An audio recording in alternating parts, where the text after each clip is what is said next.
Hello and welcome everybody. Welcome to Reply Code Challenge 2024. Wow, this is already the 7th edition of Reply Code Challenge. We are back almost a year later. We have lots of new stuff for you today, but our goals in the essence of Code Challenge remains the same. Why do we have this global opportunity for you? We want to give you an opportunity to sharpen your skills, to collaborate in teams, to try to grow and as well flaunt your coding capabilities, with the problems which will be released today later. Let me take a moment to introduce myself. I am Anu, your host for this warm-up webinar and also for the closing later.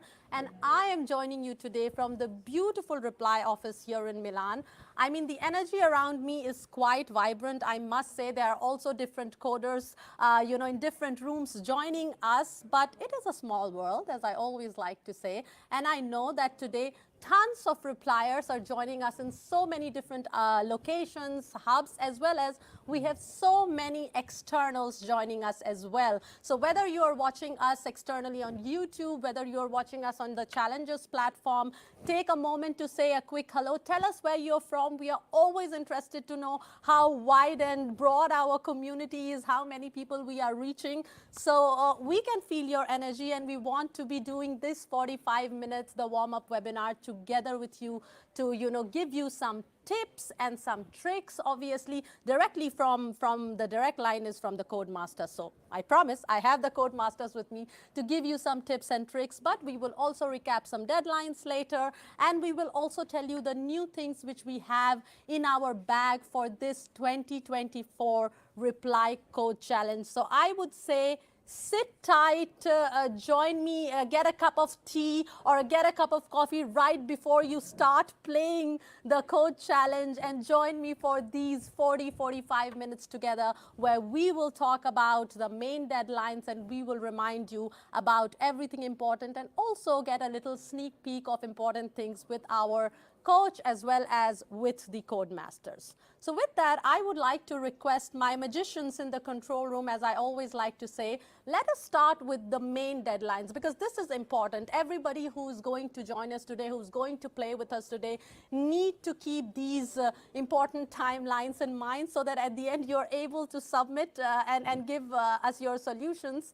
So please remember that at 16:30 CET, the problem statements will release. You will download it from the Challenges portal, which is challenges.reply.com. Do not miss that moment. Every second counts for everyone who's going to play with us today. At 8, we will freeze the leaderboard. So just to build a little bit of suspense, obviously. And we will, in the closing webinar, again, talk with you together through that leaderboard. Let me say the temporary leaderboard. But at 8:30 CET, we will unfreeze the temporary leaderboard and see if there are some jumps, some falls. I mean, the last moments are always exciting for these code challenges, as I have noticed over the years hosting a few of them. So please stay tuned for that, but do not forget that that is the timeline you should keep in mind. Then we have the final winners, the final leaderboard. Let me remind you, whatever we show you today, that will be temporary, but later, within 10 to 15 days, we will come back to you after all the evaluations are done, and then the final winners would be announced. So those are a couple of deadlines to everybody watching us today, girls, guys, everybody in between and beyond. Please keep in mind that these are the deadlines and the timeline you should adhere to so that you are able to submit your stuff in time.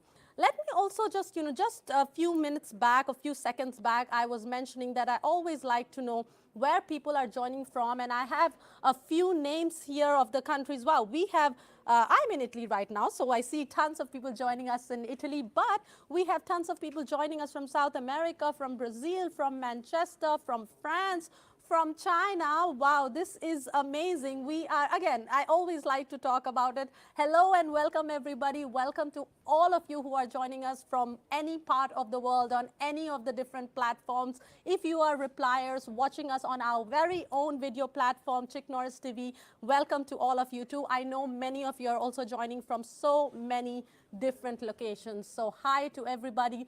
If you have some comments, some questions, want to say something, just want to share the jitters, right before something starts. I had that a few minutes before this live started.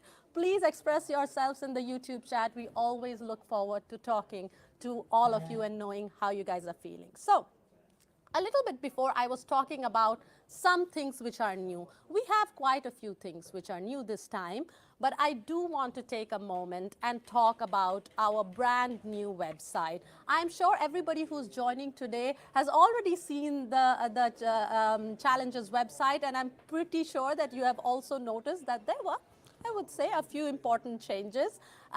This website also comes with a very, very enriched learning portal. It has completely renewed design, but I must say that the learning portal is more interactive. It has so many more quizzes which you can play and really develop yourself. So I would say this is a moment, hopefully you have done it before this challenge to start preparing, but also it stays on, so your growth, your skill growth continues. So continue interacting with it and continue learning and making the most of this really enriched portal. Our Codemasters have worked quite hard on it to ensure that, they are trying to push your learning process a bit more further in the best way possible. And of course, there are some important topics like AI, which is also now becoming quite central as we move on. So give it a go, try to explore it. You also have a few minutes left before the challenges start, and sometimes last minute trainings can really help you. So please go and explore it.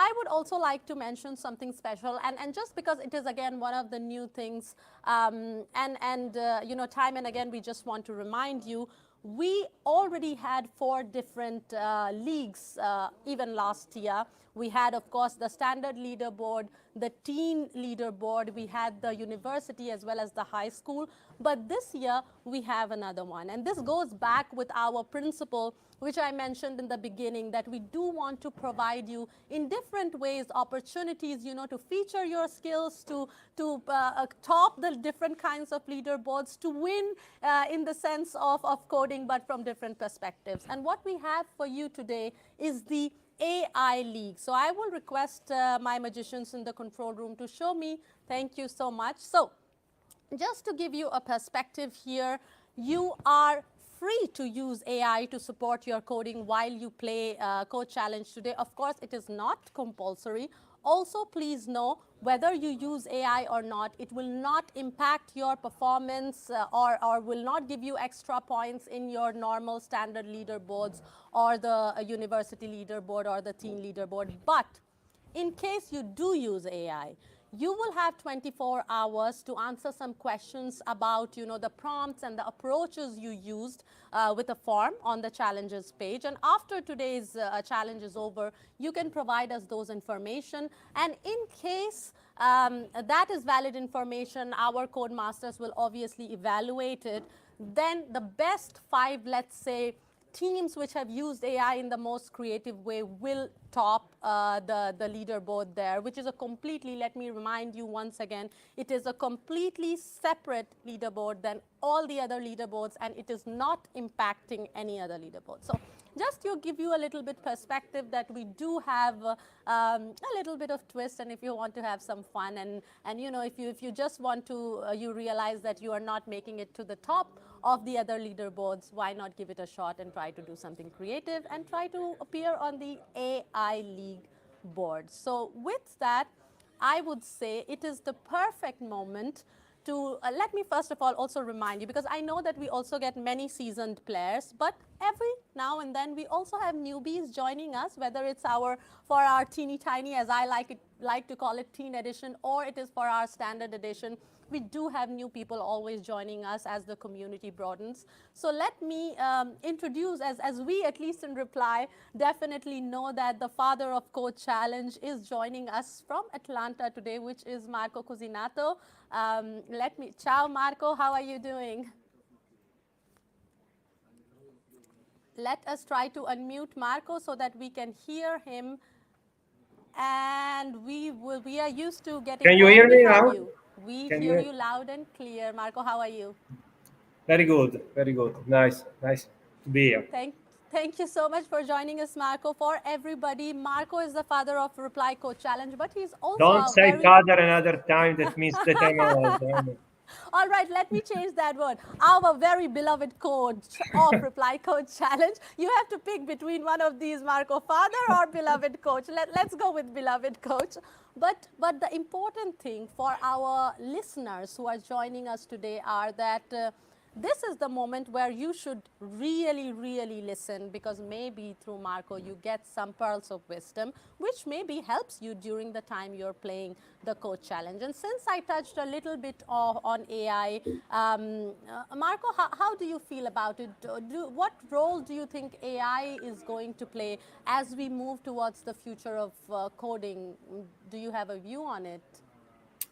Yes, sure. Also because in Reply we strongly believe in AI, and we are fostering this new wave of technologies and tools. That obviously there is a lot of mess and rumors about that, and particularly about on how to use AI in the good way. But my opinion in particular on this topic is that AI and the technologies are just a tool, and it's up to us to use them in the right way.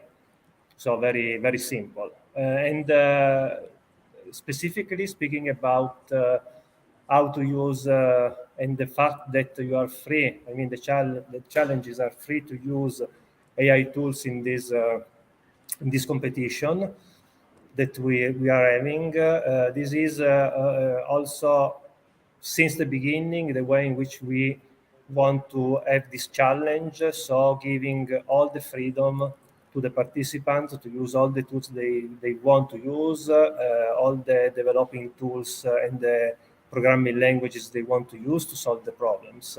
So AI is another tool, and I mean, obviously, when the challenge is finishing, we are starting preparing the new one. And for us, it's a very tough job because it's a 1 year long job to prepare the challenge. And we test all the problems we are putting out in just half an hour. And obviously, I try to use AI to solve the problem of this year, in particular the one of the standard edition. And ChatGPT told me that is too complex. So, I mean, guys, you can try to use AI to help you, but don't think that AI will solve the problem for you. Well, I would definitely Not say yet, at least not. not. Yeah, yeah, you read my mind, Marco. I was going to say something like that, but that is definitely important to know, and that's the key lesson here. Also for the people who are joining us for the first time and are experiencing the Code Challenge for the first time, there goes a lot of effort, from our coach, from our code masters, to really develop problems which hones your skills. This is the reason I mentioned in the beginning that it is, in essence, our goal is still the same. We want you, whether you are young professionals or students and universities, to really sharpen your skills. And that's why we put in so much effort in developing these problems. So use all the fair tools which you can to participate in this Code Challenge, but ultimately it's your skill on the line. One other question for you, Marco, since I know that you and the Code Masters have been on quite a journey. There are also a couple of new things, as I was mentioning this year. We have a new website, the AI League, and all these things. How was the experience to arrive to basically today, when we have the Code Challenge ready, the problems are ready to be dropped in a few minutes. So how was this journey? Was there something special you would like to mention which you did together with the team? Yes, as I said, the journey has been tough this year because every year we try to challenge ourselves also to create new interesting problems.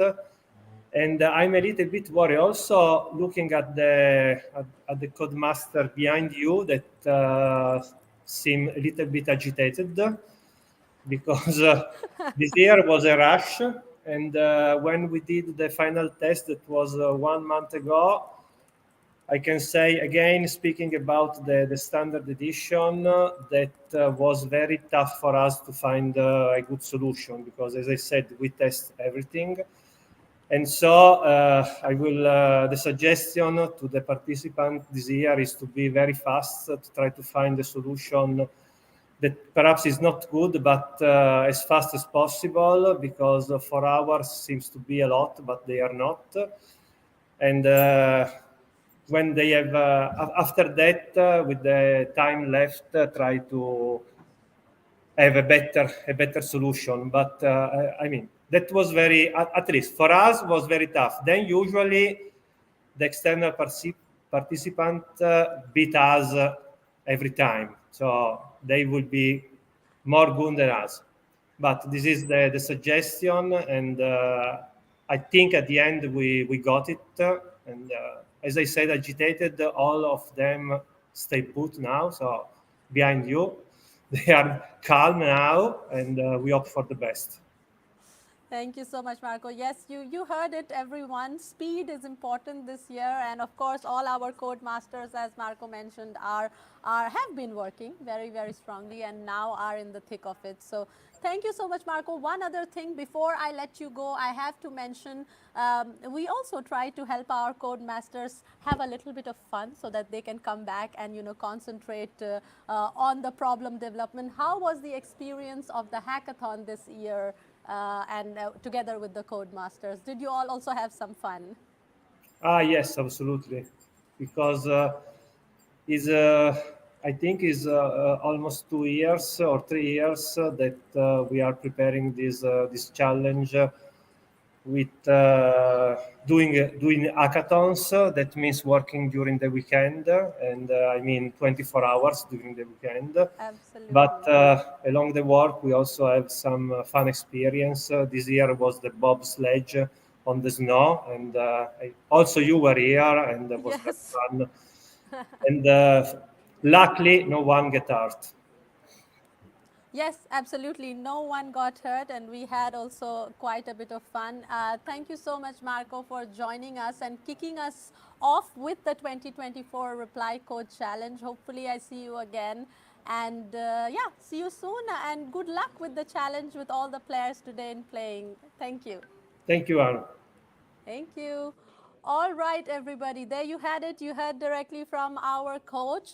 Definitely, there were some tips when he was mentioning about the speed, about the agility. Please take it to heart. Please use these tips because they can really make a difference. And we have realized in our leaderboards, like really small amount of points makes a difference. So keep it in mind. Let me now move to our code masters. I would like to go to Gaspare actually and ask his help. Also, I would ask control room to connect me to Gaspare so that we can talk to him. Ciao, Gaspare. Hi. He's also with his Hi. Stefano. Hi, both of you. They both are joining us from the hub here right above me in Milan. And the question I have for you, Gaspare, especially because, again, we have new people joining us, and also the problem is different this time. Could you just give us a brief summary about the standard code edition so that everybody, is on the same page? Yeah, welcome to everybody. Thank you for joining us today. And of course, for the standard edition, we have one optimization problem.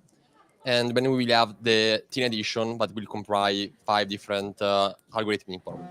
For the standard edition, we will have an optimization problem, meaning that there is no correct solution, there is no optimal solution, but we will involve a real-world problem. So meaning that we need to optimize a scoring function, meaning that we need to reach the maximum amount of points. So we need to reach the theoretical limits to the scoring function. And this is not easy because there are many ways to approach problems. I think the best suggestion to the newbies will be to start to implement something very small. So try to implement step by step the solution, and not to get directly to the bigger solution, to the complex solution. Start by a simple solution and then optimize during the competition. So try to come up with a very simple solution in the first hour maybe, and spend the last 2-3 hours optimizing.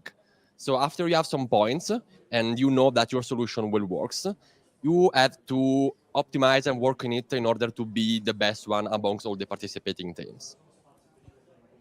Yeah, again, as I always say, I mean, if people, the seasoned players who have heard me speak over the years know this, because I keep repeating it, that everyone, please play, whether you listen to me or not, please pay close attention when our code masters are talking, because again, some nuggets of wisdom there in terms of how you should, have simple solutions first and then optimize it over the hours. So keep that in mind when you are playing. We have some other code masters, and let me say these code masters are joining us as code masters for the first time at least. Let me go, I will come back to you, Stefano, but let me first go to the team which worked on, I know, input files and visualizers, and also they transitioned from being really avid players of the challenge to becoming code masters. And this is also, again, when I talk about skill development, for everybody who's listening to us today, this is a real-time example that we had people who were really avid players, and now they are in a position where they are actually helping us develop these problem statements for the 2024 Code Challenge. So let me welcome our team who is joining us from the battle station here in K1. I would like the control room to connect me with them. Hello, everybody. How are you all doing? Hello. Fine, thank you. Hello. All right, I have a couple of questions for you because this is an interesting story, and maybe I can start with Andreas, just discussing a little bit about the transition from being really, into playing Code Challenge to, let me say, cross the bridge and becoming the code masters. How has that journey been, and how does it feel? I mean, it's an easier task to solve a problem than to create a problem that is hard but not impossible. So that was basically one of the things that, did not know before maybe, or it was a hard part of that.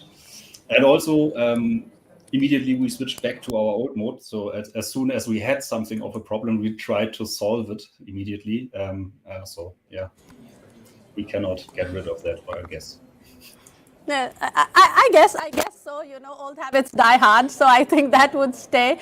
But yeah, for sure, creating problems and also thinking in perspective of, will it be easy for others to solve it? Since we have such a varied community, we have seasoned coders, we have younglings, we have repliers, we have non-repliers. So I guess it's quite a task to make that transition. Let me also go to another colleague over here. I see Jörn. Could you also explain for the people who are joining us today, because this is quite important, like in general about the input files and some things which they have to keep in mind or should keep in mind regarding this?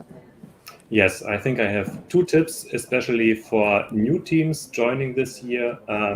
Keep in mind that the input format is very similar to previous challenges. So if you still have the time, make yourself familiar with the previous challenges. They're already online. They're still online. You can take a look at the input files.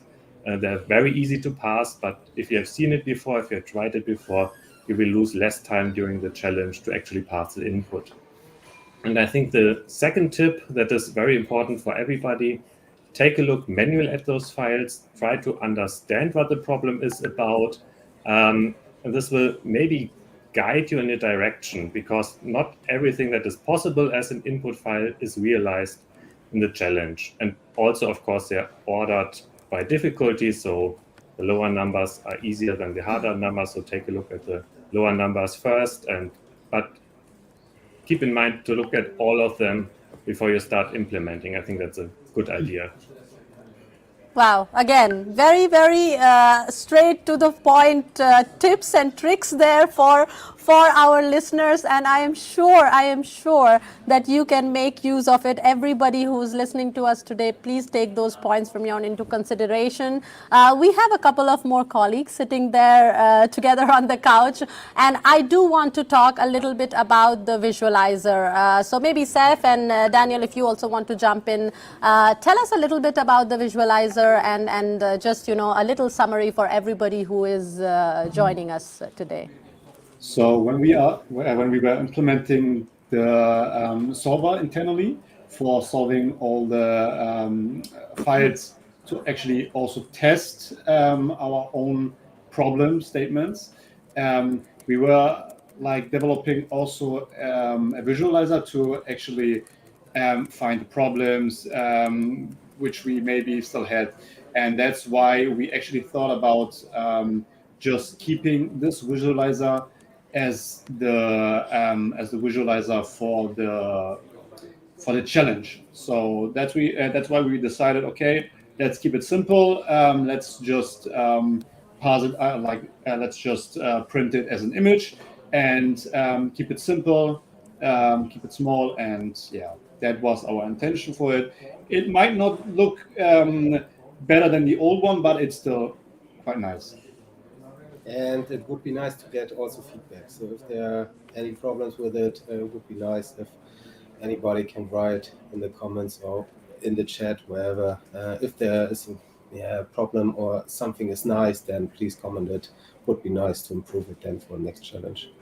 Yeah, absolutely. We are all learning from each other. Simplicity always doesn't mean that it is not the best solution. But as mentioned by Daniel, please also you can use the Discord server. This is a good moment to remind you that is the direct line to all our code masters. So use the Discord server. Give us your feedback. You can use obviously when we are having the warm-up webinar, you can use the YouTube chat. For replies, you can always contact us on our reply channels. Let me say thank you to our newbie code masters. Thank you so much for joining us today, all of you guys, and wish you good luck for the next 4 hours, because that is the real deal. You have to join the other code masters and get on to working. Thank you so much. Thank you for having us. Thank you. Thanks everybody. See you soon. I have a little birdie telling me that our coach wants to talk to us again. So let me ask our magicians in the control room, can we add Marco back? Ciao, Marco, there you are again. Yes, ciao. Just a brief message for the colleagues, for the repliers.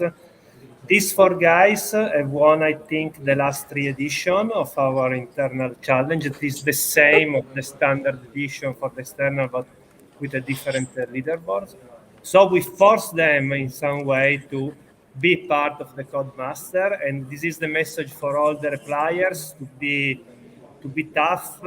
Now they are out of the game, and so you have the opportunity to win this year. Just that. Thank you, Marco. Wonderful message. Please come back anytime you want to, for sure. Thank you for that message. And yes, we are quite happy that we have convinced these avid players and winners to join and join us on the other side, and hopefully others do so as well. Let me take this moment to go back to another code master of ours, as I promised him a while back, Stefano, who will tell us, as I always like to call it, about our teeny tiny teen edition, because we are not forgetting about our young players. So control room, if you could magically connect me, and there you have. Stefano, could you give us a little summary for our wonderful younglings who will play our teen edition today? What is it about? So, hello Anu, yes, of course. There is another challenge, which is the Teen Edition, the challenge for our younger developers, we can say. So, in this challenge, it is not just one problem, like the standard, but there are 5 problems, and they are algorithmic problems. It means there is a correct solution for each of them. For example, it could be like solve a Sudoku, and you have to find out the correct solution for these 5 problems. Then each of these problems is divided into 5 levels of difficulty. So every level of difficulty is a bigger file, we can say, that could take longer time to solve it. So it's important to find out, first of all, a correct solution for every problem, and then a fast solution, because your code has to solve also the higher level that may require a longer time. You have to do it in the just few minutes of the time of the platform. Stefano, again, quite a few tips there. Thank you so much for also telling our younglings how they should play and how they should angle ourselves. So, as I said before, everyone, there you have it. You heard it from our coach. You also got fun stories from him. You heard it from our code masters. We also really went in detail about different components of this code challenge. So please keep them in mind. If you have questions, we are here the whole time. Please contact us. Please let us know your feedback and your comments also in the YouTube chat. And as we move forward, There is one thing I haven't talked about, because I talked a lot about skills, I talked a lot about collaboration and community, which are extremely important, but I need to tell you about the rewards, which is also important. And this year, this is again one of the new things which we have. Let me ask the control room to show me the slide for the rewards, and there you have it, everyone. This is also what you're getting along with everything else I have mentioned. So for the standard edition, you will win up to 10,000 euros for the first place, which will be distributed amongst each member, which is 2,500 euros. For the second, you have up to 4,000 euros together, and for the third, up to 3,200 euros. So, I mean, you are really, this is a reward system now, which is a little bit different from the prize system, but it also is to give you so that you are investing the money directly in the way you think it's the best to, you know, upskill yourself. So you have the opportunity really on the floor now to put yourself on that leaderboard, to grab these prizes and then grow from there and invest this so that you become a better and a more skilled professional, or a more skilled future professional, I would say. Let's talk about the teeny tiny. I would like to see that a little bit bigger control room so that I could, thank you so much. We have up to 5,000 euros for the first place, which is 1,250 euros for each member. And for the second, we have up to 2,000 euros, and for the third, up to 1,000 euros. That is pretty lucrative. I remember my days when I was, you know, a teen and taking part in challenges like this. I would say go for it.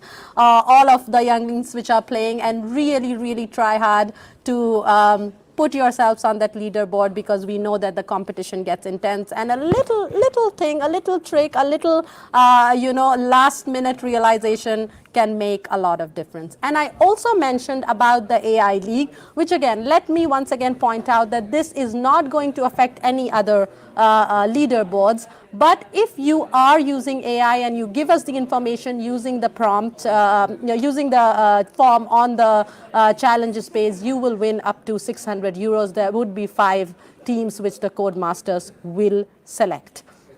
So that was a little bit about rewards.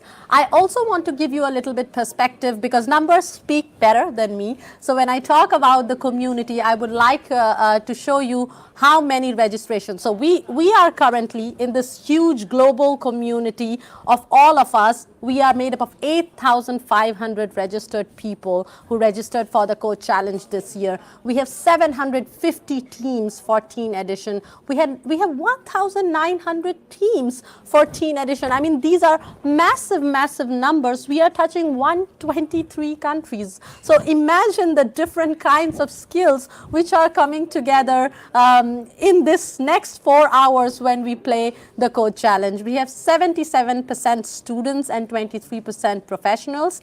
And I would say, you know, it's a little bit more balanced this year. 58% 14 to 24 years old, and 42% from 25 years old. So just to give you a perspective of, you know, when you're joining us on YouTube, or whether you are sitting in one of the hubs, to give you a perspective, wow, those are some massive numbers of which you are a part of. So I hope that you're proud about that, and you're all ready and set to play the Code Challenge today with us for the next 4 hours.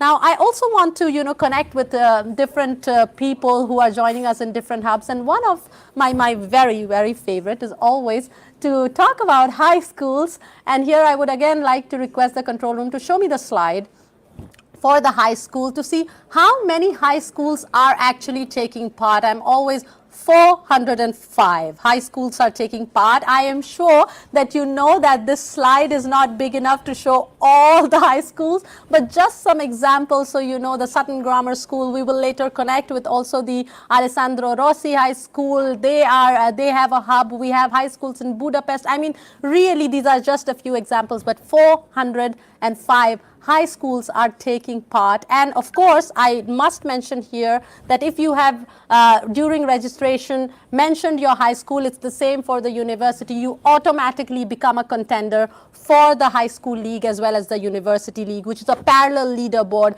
which exists, you know, along with our standard as well as our teen edition leaderboard. So let me also look at what are the prizes which we are offering in case you make it to the high school league. You get 2,000 euros donation plus you get a coding course designed by our Reply experts. And I must say, just like our code masters, everything, the learning material on the portal, the coding course, these are crafted with a lot of intense efforts, a lot of passion, and a lot of knowledge packed. So I hope you look forward to it, my dear high schoolers, and you make the most of it. So let me take a moment and now actually say a quick hello to Istituto Alessandro Rossi, the high school which is connected with us.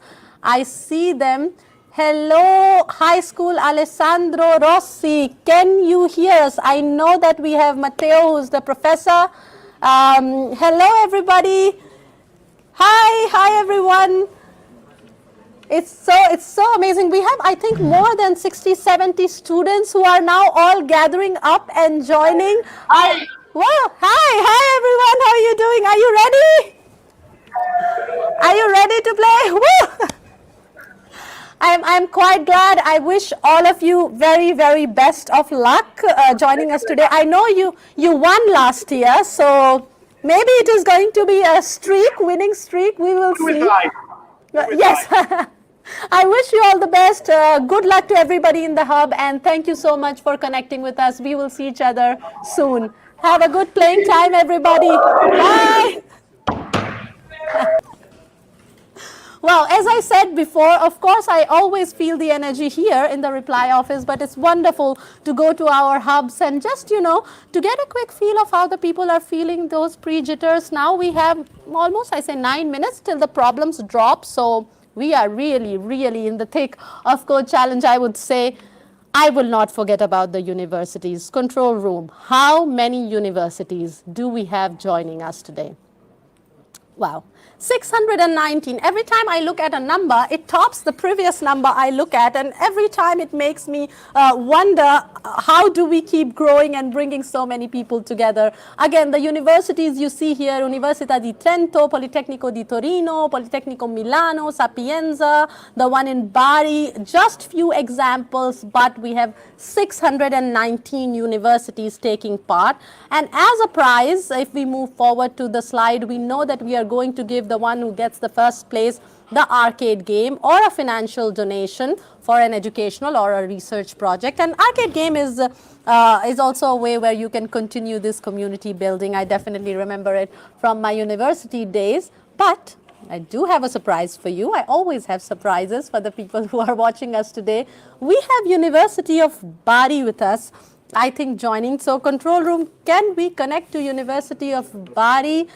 And hello there. Hi, everybody. How are you doing? How are you feeling? Are you excited? You have to unmute yourself so that we can hear you.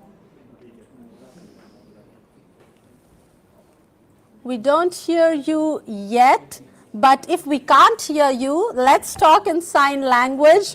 How are you feeling? Are you feeling good? Everybody feeling good? Woo!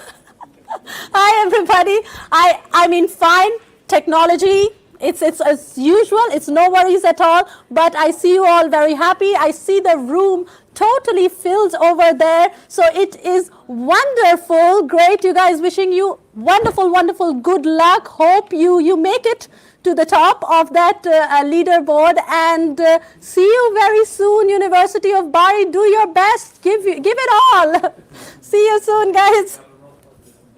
Wonderful. That is great. As I said before, everyone watching us, I don't need you to be in the same room. I don't need you to actually talk to me with voice. I can feel your energy. So it was great connecting with University of Bari as well. We have another one. I guess we have a hub connecting from Eurocom in France. Let me ask my control room if they are connected. Oh, Sarah, hi. How are you guys? Hello, everybody. Hello. Hi. Well, there is a story here. Let me introduce Sarah, who is also a Reply ambassador. Let me give a tip to everybody who's listening to us today. If you want to connect with Reply and want to, while you are a student, take part in our activities, also Reply Ambassador program. Here is an example. Thank you, Sarah, for connecting us with the university. Are all of you ready to play the code challenge? Give me like the loudest woo you can give me. Like it should break my headphones. Are you ready to play the code challenge? Wonderful, great. So wishing all of you as well a lot of good luck. Hopefully you make it through. I mean, lots of universities are taking part, so stiff competition, I would say. But again, we are wishing all of you good luck, and thank you for joining us today. And we will connect soon. See you guys. Thank you so much. All right, so that was a little bit about our universities, our high schools. Wonderful to connect with them. But we have something more for you. We also have so many hubs. Now, this is important for everyone who's listening. Of course, it's nice, we are part of one community, but it's even nicer to go in a little, area, sit with different teams together, just to get into that focus mode, to experience the challenge all together at the same place. And that's what our hubs are for. So we have multiple hubs. I would request the control room to maybe start with the replier. I would like to know, where do we have the replier hubs? Could we see the slide of the different locations in which the replier hubs are present? How about we take a look at the slide first and see what are, I know that there are locations in Italy. Thank you so much. We have Milan, Turin, Rome, Florence, Bologna, Padua, but we also have hubs present outside Italy. We are talking about hubs in London, hubs in Munich, hubs in Bucharest, hubs in Paris. So these are, at the different reply offices, repliers coming together and basically, sitting down with a bit of pizza, a bit of, maybe a beer or two, and really sitting down and tackling those problems for the next 4 hours. If we move on to the next slide, actually, let me, before I connect to the hubs, also mention that we have hubs at universities. You already saw University of Bari before, the one in France. So, you know what I'm trying to mention here, that, just this feeling of coming together and doing skill development together and exploring the problems together and facing issues together brings us closer. So we do have different hubs also present in the universities. Now is the time to talk to our hubs, because I always like talking to people. How about which hub control room should we actually go? Let's go to Rome. And wow, I know from my colleagues that this is not the only one hub in Rome. They are in different, hello everybody in Rome, how are you doing? Hello. All right, who is going to be the one who will talk to me a little bit and tell me how are they feeling? Are they ready? Come on, we need a volunteer. Don't be shy. Don't be shy. How are you feeling, Rome? Yeah, we are ready. We are ready for this challenge. I will challenge also my colleague from Milan, Ichaparat. we will go in the top 5. Oh, that is a strong contendership coming out. I mean, the competition, as we have 3 minutes till the problem drops. And I know this feeling, the room, the air in the room starts feeling more competitive. So that's a challenge from Rome to Milan. Let's see. I'm excited to know the answer to that, what happens in the next 4 hours. Thank you so much, Rome. Thank you for joining. Good luck. Thank you so much, Kate, for helping us join. And we have so many other people in different rooms in Rome as well. This is not the only hub in Rome. So just to give you a perspective, we have people gathering in so many different, meeting rooms, solars, different locations. We have some other hubs. Let me ask about the next hub we could talk to, control room. Can we talk to? There we have Turin. Turin, how are you doing? Let me hear you, Turin. Hello. Hi, everybody. Woo. Hi, everyone. How is the excitement there, Chiara? Are they ready to play? Who is going to be the person who says a few sentences to me? Or maybe you can relay the emotions which are going on 1 minute before the problem drop. Sorry. Okay. Let's have maybe some team speaking. Let us. We are ready for the coding challenge. I hear. Hello, hi there. I am So our excited. team is ready for addressing the coding challenge, and we can't wait to start. Do you also want to get in between the fight between Rome and Milan and challenge that you would probably be in the top 5? Torino, are you going to promise that? Yes, I already hear a yes. Yeah, they're Let saying me- yes. That is wonderful. That is going to be one hell of a code challenge this year, 2024. We are counting down the moments, everyone. Let's go quickly to Bucharest. Bucharest, are you there? Let me see. Bucharest, hello, Bucharest. How are you doing? Hi. Hello, we're doing fine. Guys. Are you guys ready? Are you guys ready? Yeah, we're ready. Do you have pizza and stuff already planned so that you get Yes. enough energy? Yes, Wonderful. yes. You need to take care of the energy while you engage intensely. Thank you, Bucharest, for joining us. Thank I you. wish you so much good luck while you play for the next 4 hours. And last but not the least, let me see if we also have our hub in Munich and if it's ready. Munich, oh, Munich, hello. How are you guys doing? Can you hear me? Maybe we need to give one. Hello, hi, Munich. Hi, Munich. That looks all set. Is there a volunteer who can say a quick hi to me and tell me if they are ready for the code challenge? They're all a bit shy here, Anu. They are all a bit shy, but this is the right moment to tell me thank you, Munich, for joining. But the problems are out. You better concentrate on the problems. Everyone, repliers, non-repliers, please download the problems. They are now out on the challenges portal. Please, now is the moment. Please go back and download those problems. We are officially out with the problems of Reply Code 2024, which means the timer is ticking and we have started from now. So I want to wish you all the best. Let me remind you of some of the last things. We will come back at 2015 CET to talk to you again, to show you the temporary leaderboards and discuss with you, maybe to just give you an indication who the winners could be, and then you will know the final winners in a couple of days, 10 to 15 days. I am so glad that so many different hubs, so many high schools, so many universities connected with us. This was great. Please use the Discord server to talk directly to the code masters. They can be your saviors when you are really stuck. And with that, I will say to everyone, good luck, everybody. Fight hard, give it your all, and we will see you in a bit. Thank you, everyone. See you soon. Good luck. Bye.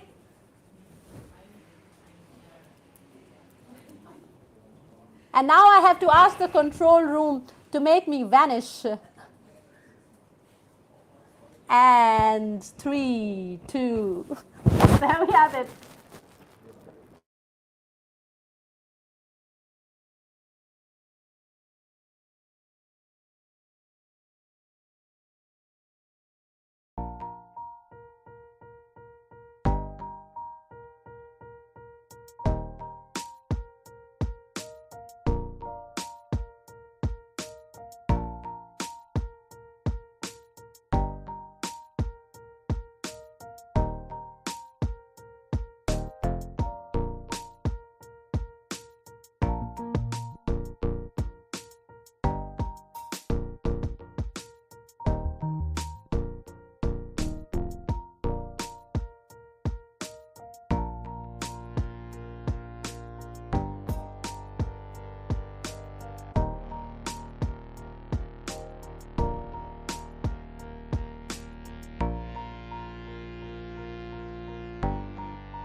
Voi siete riusciti a scaricare il problema?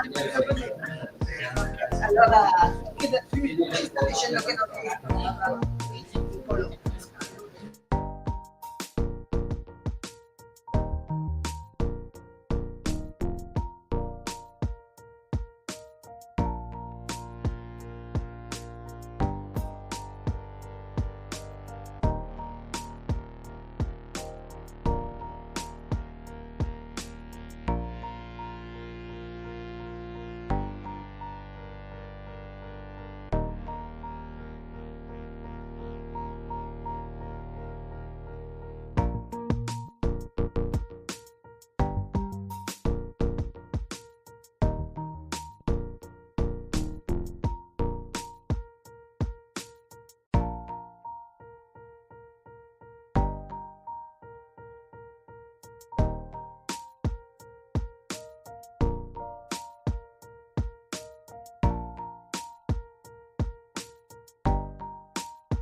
Hello and welcome everybody once again. We are back live from the beautiful Milan office to close the Reply Code Challenge. Welcome back everyone. I hope that all of you are also currently having a great time in playing the code challenge. I know it is the last few minutes and you really need to push. I know lots of changes happen in the last few minutes from the past challenges. So if you are playing, continue to give your best, continue pushing. If you have already submitted those input files, then hope you had a lots of fun, hope you pushed your skills, hope you learned something along the way, hope you utilized those tips and tricks which our coaches and code masters gave to you during the opening warm-up webinar. Please, if you're joining us at Chick Norris TV, if you're a replier, tell us how did this 2024 Reply Code Challenge go for you. If you're joining us externally on the challenges.reply.com or on YouTube, we welcome you. Please tell us how you felt playing this challenge, because one thing which we talked about when we were initially discussing about the different tips and tricks, we also heard that feedback really helps. So tell us, how did you feel, both the people playing the standard edition and also the people playing the teen edition? Was it difficult? Was it easy? If you are a seasoned player, we would love to know something from you in terms of comparison with the last year, and how did you fare this time. So again, the lines or the channels of communication is open. So I would say use that and tell us a quick hello for sure. Let me go back and remind everybody about the deadlines once more. I will ask the control room. There we have it. We started at 16:30 CET today, when I remember the minute the problems were live and all of you went ahead and downloaded them. I must remind you that at 8 we have frozen the leaderboard, so we will later go through the frozen leaderboard. Of course, you know, things can change at any moment. So when we unfreeze the leaderboard at 20:30, we will see if things change. But I do want to stress on something very important so that it is clear to everybody who is watching us today. These leaderboards which we will look at will still be temporary. At the end, even when we are unfreezing the leaderboards, you know, there are lots of solutions in the queue, and it takes a little while till everything is updated. But I still think that it is a good way to kind of get an indication, at least, where you are faring, how you are faring in terms of the challenge, and where you might be positioned. But again, let me stress on the fact that this is, after all, the temporary leaderboard, which we will review with our code masters today. And then after that, the final leaderboard will be published, as you can see in the slide, within 15 days. So we will take some time with it. The code masters will evaluate everything, and then we will actually release the final winners. But till then, we will definitely try to give you an indication in the 15-20 minutes we have today, so that you at least get a feeling of which positions, or between which positions you might be able to jump along. So just keep that in mind. I also know that back with us is our coach once again, joining us from Atlanta. So let me ask control room to help me connect to Marco. Ciao Marco, how are you feeling 4 hours later? We are 4 hours down. Challenge will end in about 10 minutes. Any last words for our players till the very last moment? I don't know, Anu, about last hints to our participants, because now the time is almost over. They can try to look for any final ideas to put in place and to see if it is better or not.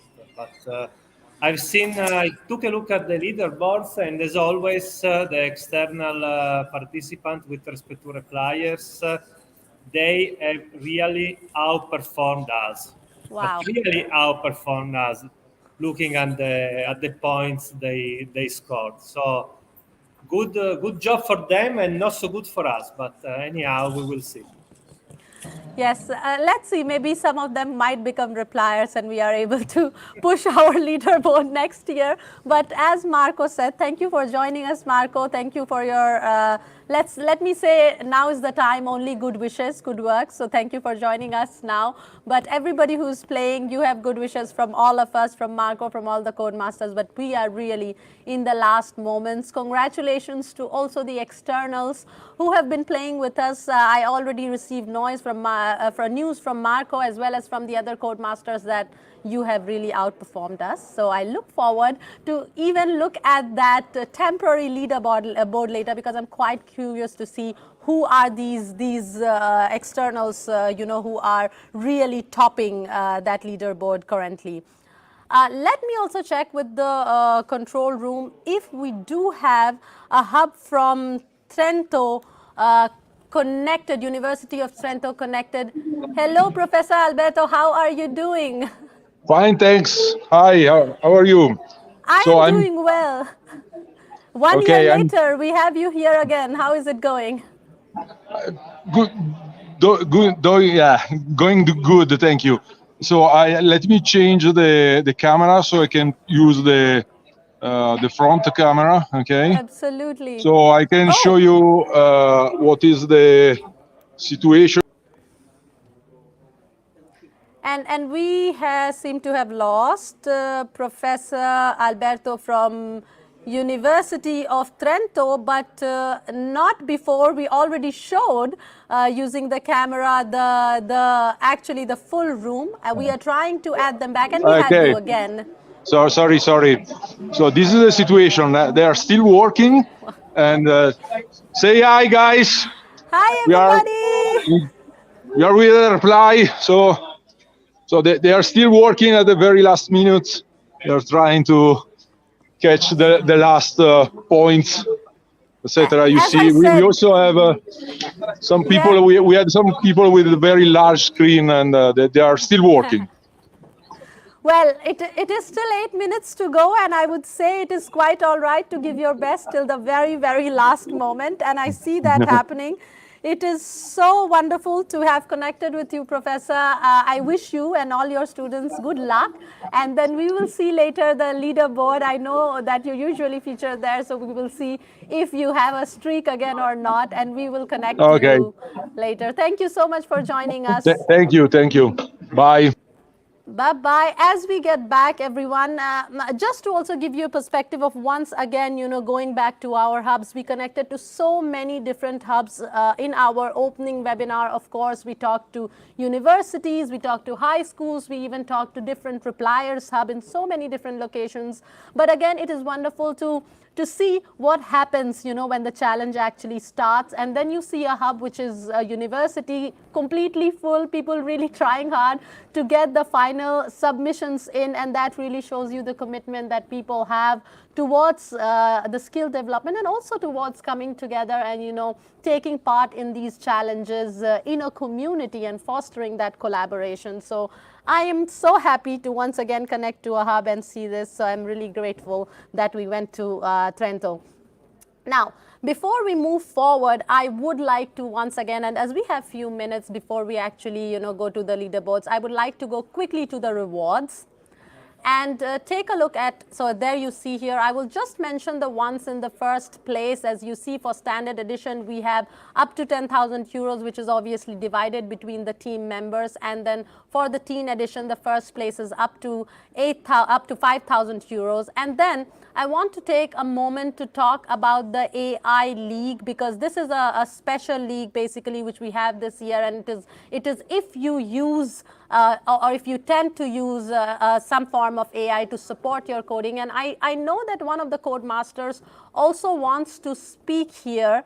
So maybe control room, let me see if we can connect with Stefano to talk about our AI League.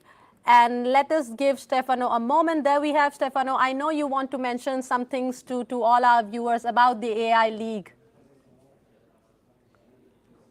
We still need to hear you, Stefano, so probably you need to unmute yourself so that we can hear you. And let's try to speak again. If not, let's give it a moment because I see that Stefano is still trying to connect. And if not, then let me go ahead and Stefano, can you hear me? Let's give it a last try. No, we cannot hear you. So I will pretend to be Stefano now, and let's talk about the AI League a little bit. Let's look at the slide which basically talks about the AI League. As I said before, we do have this in addition to our leaderboards. This is a 5th leaderboard. It's a new one this year. If we look at the next slide, we will see that we ask you, if you move on to the next slide, we will see that with this AI League, just after the code challenge is over, which is in 4 minutes around, I would say, and then we need a little while so that we have the leaderboards. But I would say that you could use the next 24 hours to answer some questions about the different prompts, about the approaches you have used, and it will not impact. You could be low on other leaderboards, but we can see if you feature in at least the top 5 in the AI leaderboard and win up to 600 euros. So the question is, can we go back to our code masters now, hopefully to Gaspare, and talk about actually the leaderboard, at least the standard one, which was frozen at 8 p.m. CET. Gaspare, let's do a voice check first. Am I able to hear you? Can you hear me? I cannot currently hear Gaspare, so let's give it a quick moment to... Can you hear me, Anu? Yes. Oh, okay. I have you. Yes, you So want to talk Gaspare, about... would you like to show the standard leaderboard, frozen one? Just remember that the leaderboard is currently frozen, so the results are temporary. We need some days in order to finalize the scoreboard, but for now, this is the temporary leaderboard. We will unveil the scoreboard at the end of the competition. I think 3 minutes is missing before the end of the competition.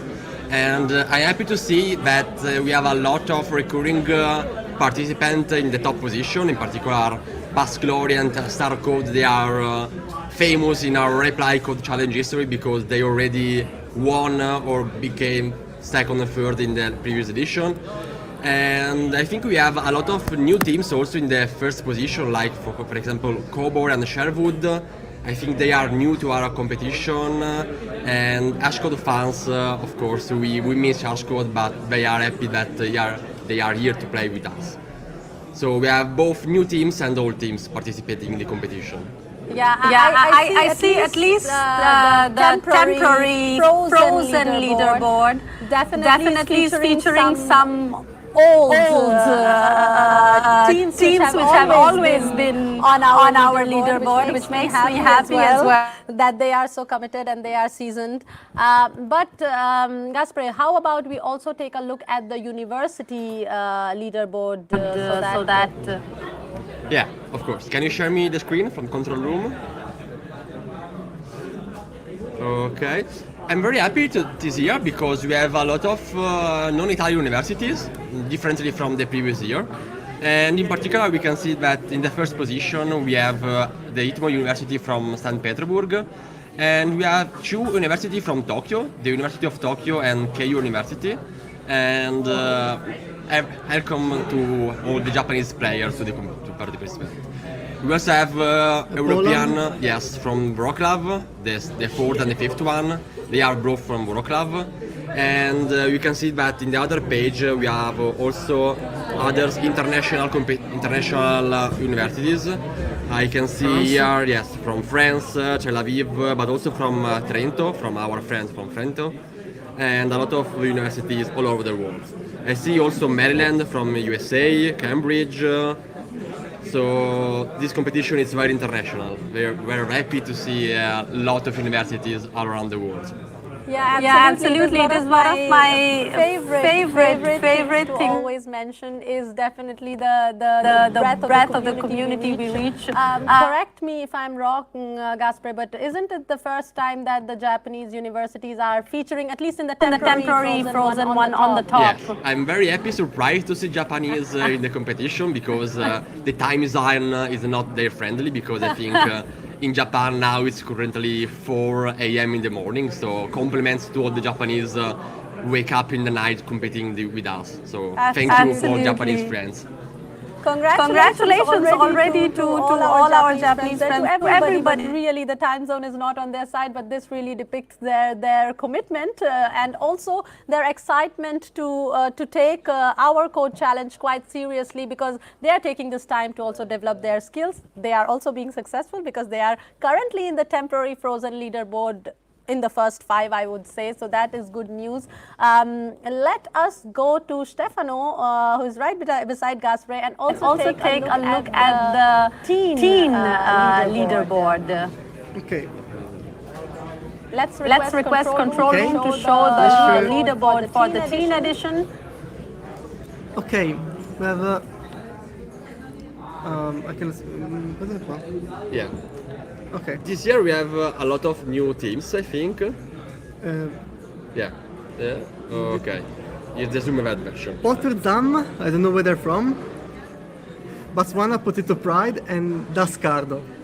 Oh, a lot of strange names, I suppose. I don't know where they're from, but we see that a lot of people scored the maximum score in the challenge. Actually, the maximum score is 5,000. Now we see only 3,000 because some of the problems are still locked. So we don't know the challengers. They don't know their score for the last level of these problems. So up to now they can see the maximum 3,000 points, and then this means that a lot of teams scored maybe the maximum number of points. We will see at the end of the competition. At the end, we will see if they all score the maximum 5,000 points or less. We will see.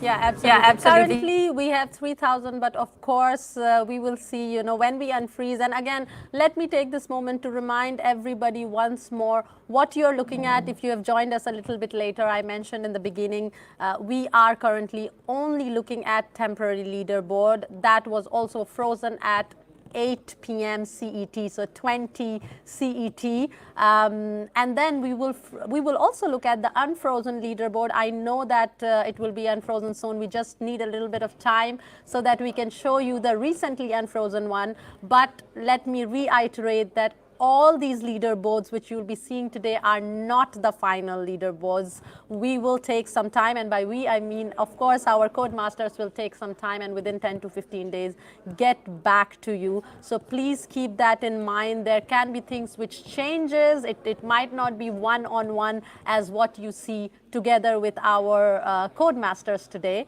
Let me go back to Stefano and let's look at our high school leaderboard, because I'm quite excited always, because in universities we had the community different, joining from different places, and yeah, it's nice to see students also joining from different places. So I'm happy to see which locations are currently featuring on top.